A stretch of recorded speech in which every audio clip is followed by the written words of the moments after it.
Self-care, self-care, self-care. I mean, seriously, aren't you sick and tired of seeing all these self-care examples, but nobody telling you what self-care really means? Like, hello? Why is that?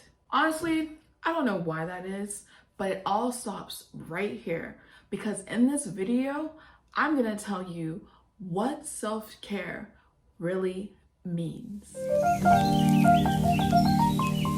Hi, I'm Reed from Mind Body Spirit Bliss, and I teach you how to make time for the things you love most. So, what self-care really means, and the only definition that you'll need is something that you do deliberately to take care of you.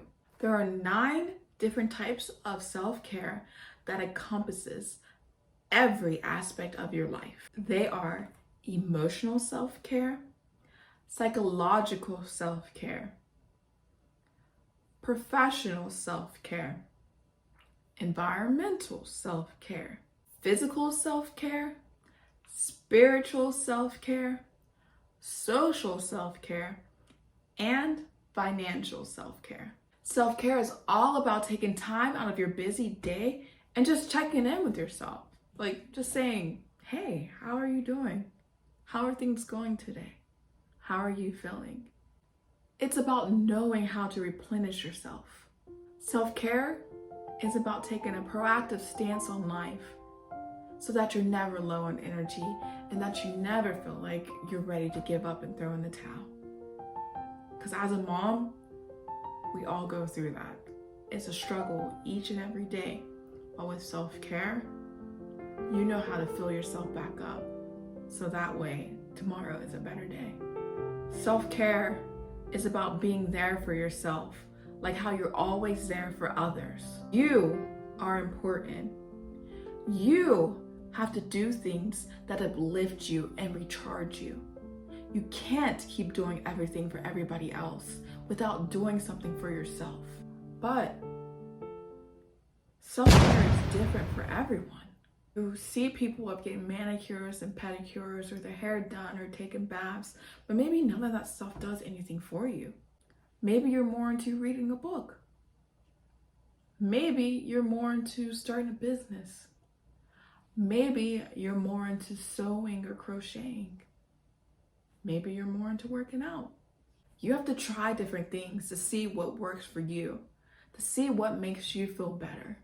Not what works for that model that you see on social media or what works for your best friend or your mom.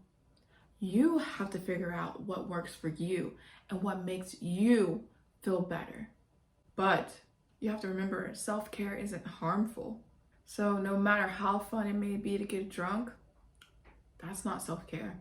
Getting drunk, high, binge eating, and risk-taking are not self-care activities at all, no matter how much fun you think it is. Self-care isn't always reactive. In fact, if you practice self-care the right way, it's pretty much proactive, so that way you live a life with a lot less stress. So you don't have a breakdown or you don't go into a state of depression.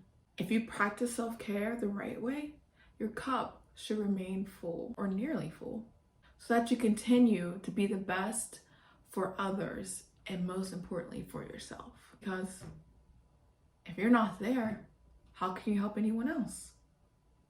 Now that you know what self-care really is and what it's not, I believe it's time for you to figure out why self-care is all the rage.